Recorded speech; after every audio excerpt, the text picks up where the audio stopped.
Hello Edna, how are you? Do you mind introducing yourself, who you are and what you do? Thank you very much. Good afternoon, everyone. I'm called Edna Kasozi and I work with the Personal Data Protection Office, a department that handles personal data and how it's collected, processed and stored for all Ugandan citizens. And I'm in charge of licensing and legal affairs. Thank you. All right, so Edna, the Personal Data Protection Office is rolling out a campaign to enable data security for every Ugandan, and I think this is better Uganda. Do you mind enlightening us first and foremost why the nationwide strategy really matters today? You're very right. Better Kugad is not just a slogan. It's a campaign calling upon everyone, the government, private, international organizations, business entrepreneurs, individuals, schools, hospitals, everybody to be alert, to be intentional when it comes to your data, personal data, and your data security. So it's calling upon each and everyone to take responsibility, to be intentional when it comes to the personal data that you collect, that you process, as you go about your business, as you go about your personal affairs. Okay, so if I remember well, the Data Protection Act, I think, was enforced in 2019. Is this the act that put the Data Protection Office into force? Yes, the Personal Data Protection Office was established by an act of parliament through the Data Protection and Privacy Act, now CAP 97. But that was in 2019, together with its attendant regulations, the Data Protection and Privacy Regulations that came into force in 2021. Okay. Do you mind enlightening us on what influenced the need of this data protection law into force? Why was there a need for a data protection law in the first place? The data protection law was driven by digital evolution. We all know that slightly before the just concluded pandemic and the lockdown, Uganda was very intentional and the government made a decision to digitize the economy for purposes of acquiring competitive advantage and be able to leverage beyond the borders of Uganda. We're a landlocked country, but we need to be able to compete and also participate in those regional markets, regional meaning Africa and beyond. Yeah. And beyond Uganda, beyond the borders of East Africa, Africa and beyond. The people that we are doing business with, partnership, collaborations with, are all data protection compliant. So the data protection law was driven by the need to digitize the economy. With digitization comes personal data. If you think through, for every decision you make as an individual, you have to factor in personal data. So personal data is now the new thing. It's now the new oil for every decision. And with digitization, if you're now to make an assessment, most of the services that the government gives to the citizens are electronic. Do you want to get a passport? Do you want to register a company? Do you want to, pay your taxes? When you're checking for the exam results of your child or a student, everything is now digital. So with the digital evolution, the technology, the emergency of AI comes personal data, which is a common denominator. So personal data had to come, and that brought about the data protection and privacy law. Okay. So I'm aware that most of us are using data for various local and international sites, especially online.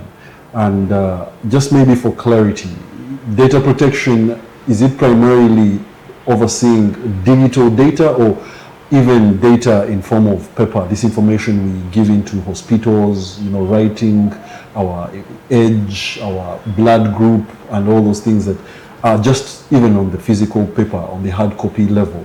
Or is it only the jurisdiction of the personal data protection is in the digital realm only? It's not only in the digital realm. Data protection is diverse and it's not static. So you realize that data, personal data has been, a thing even since we were thought of.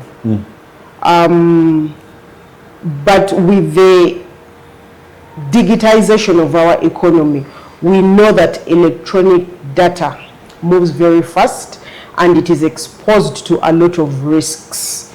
We know there's been a lot of abuse, misuse, people misunderstand, and hot news travels fast, and it is the personal data that exposes one to risk. So data can be manual, a piece of paper. When I'm entering a certain building, I have to register my name somewhere and things like that. That's manual. Then electronically, when I'm entering a certain facility and I have to walk through maybe a scanner, or if I'm entering certain premises and you blink into a machine, you're identified. When you're at the airport, they use your fingers to capture some personal data. When you're in a hospital, most of the facilities around now, like Central Business District and beyond, Uganda as a whole, they have cameras that is all capturing personal data. Manual data is captured in schools. There is a lot of data that is collected through registration. But then electronically, you have a phone. You take pictures of your family members, of people. You take people's, personal credentials. All that is capturing personal data. So data can be collected manually and electronically. Okay. So I understand that the provision of data sometimes guarantees you services. Okay. You need health services. You need to give some information like your blood group or your age, in that nature. But I also want to understand, to what extent can I refuse to give my data? Does the law consider places whereby I can restrain myself from sharing data that I might think is not important to share? Yes, that is your right as an individual. You have a right to opt out of disclosing personal data if you feel that personal data maybe is not relevant to the reason for its collection, whether electronically, whether manually. Ideally, for you to get a service, because nowadays, most of the services that we receive, like from the service providers, a case in example, the telecom service providers, government, they are kind of customized to suit your profile as an individual. So in order for that to happen, they have to understand you. That is why you're asked to disclose some personal data about you, such that they do not just dump a product or a service to you or to a certain community. They have to understand you, your profile, and then they'll try and customize something that is tailor-suited to meet your needs as a customer. Okay. So it's inevitable. You can opt out once you feel the reason for its collection is... But then there are situations where government needs to plan. The government needs to budget. It's inevitable. There are situations where it's do or die. You're in hospital. You're not able to maybe make decisions, but your personal data needs to be collected in order to save your life. Okay. So it depends. It's a case-by-case basis, but primarily you as an individual, you're a data subject and you have a right to say, no, I am not disclosing my personal data because I do not appreciate the reason you're giving me for its collection. Okay. So now I've come to understand some of the sensitivities that come around having data shared, and also understanding the parameters that the law offers. But I also now want to understand what the Data Protection Office is doing to ensure that citizens' personal data is handled responsibly by both public and private institutions. The Personal Data Protection Office, one, is charged with the responsibility of implementing the Data Protection and Privacy Act. And through that, we have a lot that we do, and some of the initiatives we have in place is create awareness first and foremost, because for somebody to exercise their rights, they need to know their rights.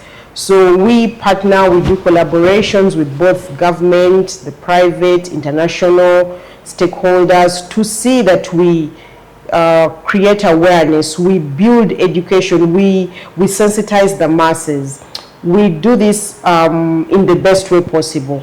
We can do it electronically, we engage with a certain population, a certain audience to create awareness. Then we have also worked with some government ministry departments to see that they embed data protection and privacy in their policies, privacy by design. This means that you embed the Data Protection and Privacy Act into your policies as an organization right from the onset, not midway, or you consider it in some parts and not others.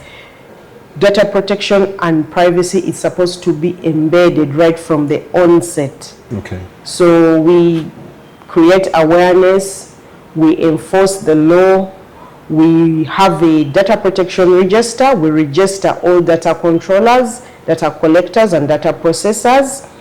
Then we do audits, compliance audits, we do assessments. The compliance audits are on the public institutions or the private ones, or all institutions? All institutions. Okay, so that means you're covering a wide scope.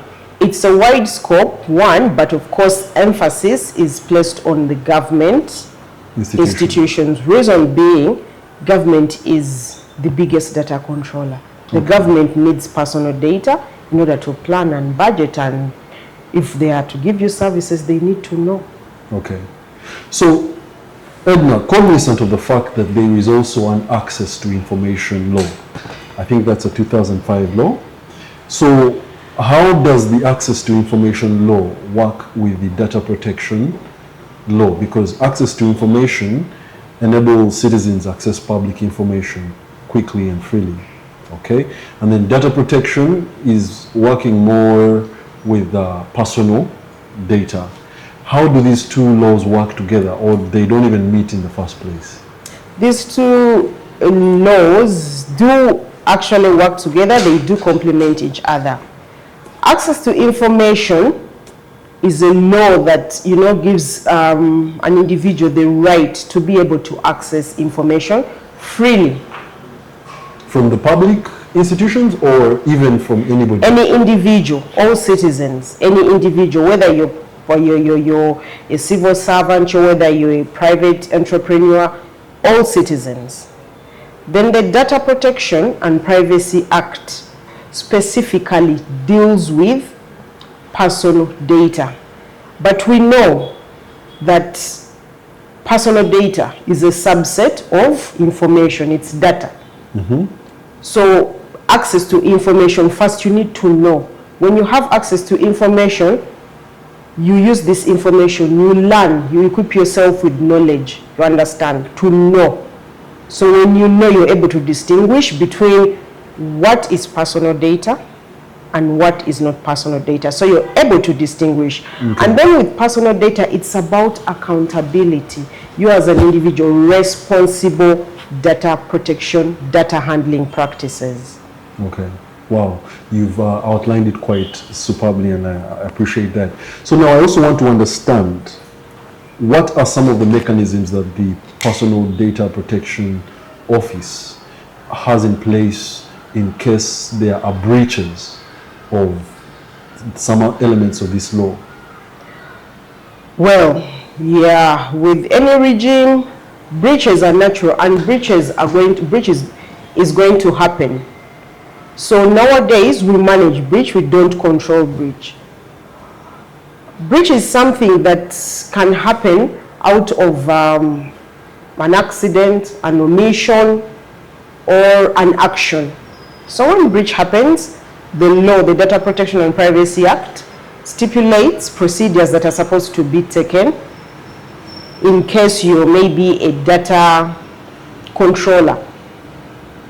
and breach happens, there are procedures. You are required, one, to inform the data protection and the office, the personal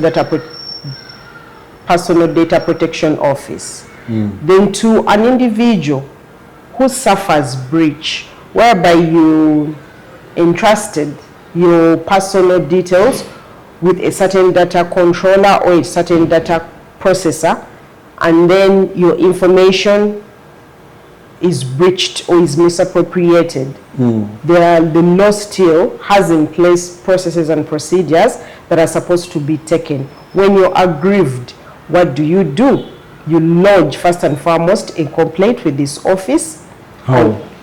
Do you have phone calls or online? Just enlighten us. Yeah, there are several avenues. You can physically walk to our office, Okay, and you lodge your complaint.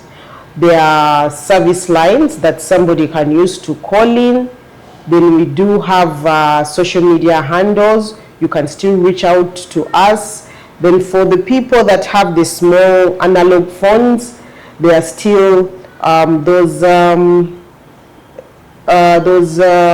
what are they? USSD codes. Exactly, the codes that you, for the prompts that you can follow, Yeah. and you lodge your complaint. Or hotlines. Hotlines or USSDs? I think one of the two. Yes, USSDs, not hotlines. Okay. There are several avenues. We have social media handles. You can physically walk in, you can call in, you can reach out to us. Okay. And once you lodge your complaint, there are procedures that are taken, statements, and the case proceeds. We don't work alone. We work with the justice, law, and order sector, whereby for a complaint, it is recorded, like the law spells, it is recorded by maybe a police officer, and once the file is completed, it is completed, it is submitted.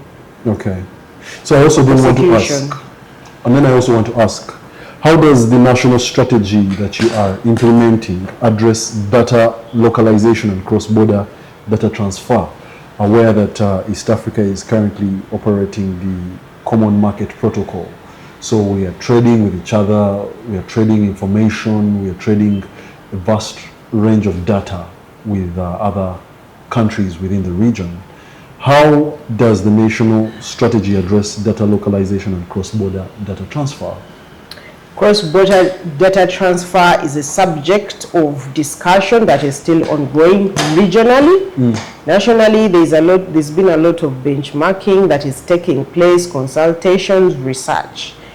But as we speak right now, like we know, data is not limited to national, like the Uganda boundaries. It does not know, country boundaries. Within the blink of an eye, you can share data with somebody on another continent. And so because of that, cross-border data transfers are, there are definitely laws, there are principles, there are guidelines that govern how data should be transferred. Well, the law, first and foremost, recognizes and promotes data sovereignty. But then because there is no control over, data sharing, it's inevitable. There has to be some kind of integrity.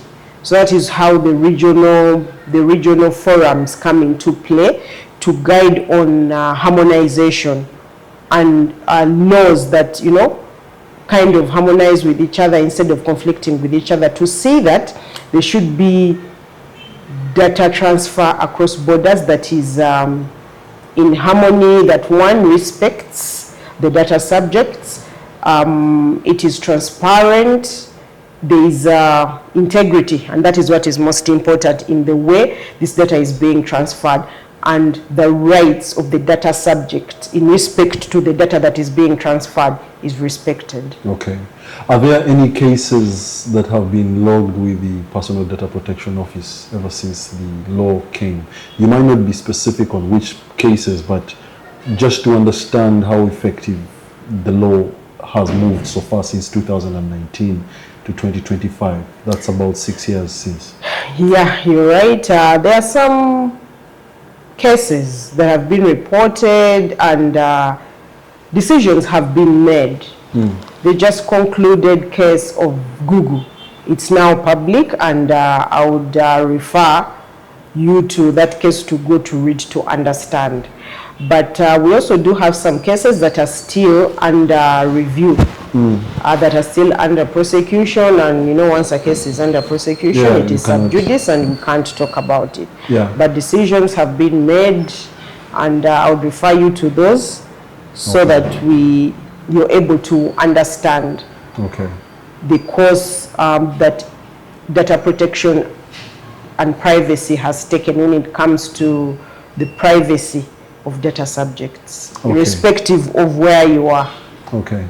As we come towards the conclusion of our interview, I just also still want to ask, how are small and medium enterprises being supported to improve their data protection capacity? Because they are also under the law, I think, considered as data collectors also. Yes, small SMEs are actually heavy data processors. You realize that most of, in the private sector, these are guys that are tech savvy, and we are in the digital era, AI and so on. So to support this, we have partnered with some international organizations, one, to build capacity, and there are some that actually do work hand in hand with the government. But we build we build capacity, and we collaborate through forums to understand their challenges, to see how best they can be supported. These service providers will come to you to ask when they want to maybe plan and be able to budget for a product or a services. When you look at the financial sector, there are those, you know, obligations by their mother regulator, KYC. We've gotten away from that stage of, you know, I only go to the bank to maybe save my money and maybe get a loan. Nowadays, the bank comes to me and they will sell to me a product that has been tailor-made for my age bracket. It has factored in my salary pay grade. It has factored in my cultural profile, you understand, and what I like. So those are the products and services that they are bringing to us. So for them to come up with something like that, that's personal data. The same personal data is required of you by the government, such that they can come up with a product or a service for your community, for maybe the youth, for the elderly, for the middle age, and things like that. All right. Edna, we've come to the end of our interview, but I would like you to give a parting shot in regards to the current campaign that the Personal Data Protection Office is currently enrolling out. Well, thank you. Better Kugad is a campaign. It's beyond a slogan. It's a call to action by each and every one, irrespective of age, gender, your sex, whether you work for the government, whether you work in for the private, whether you're a student, irrespective of who you are. The fact that you're a data collector, you use personal data for your business, in your work, in your ministry, we need to be held accountable for the data that we collect as data collectors. But most importantly, to me, to you, to each and every one of us, because each and every one of us is a data subject. Me as a person, I have personal data that has been collected by so many, both government, private, and beyond. So do I know my rights, and how am I exercising them? Am I intentional with my personal data? Do I just give it out, or I am intentional and I'm careful and I hold all the data controllers accountable? So to the data controllers, to the data subjects, better Kugad, be intentional. With the emergence of technology like AI, there is so much out there. And to the special category of the young generation, they heavily rely on personal data. Some of them are now doing, earning from that. We need to be intentional.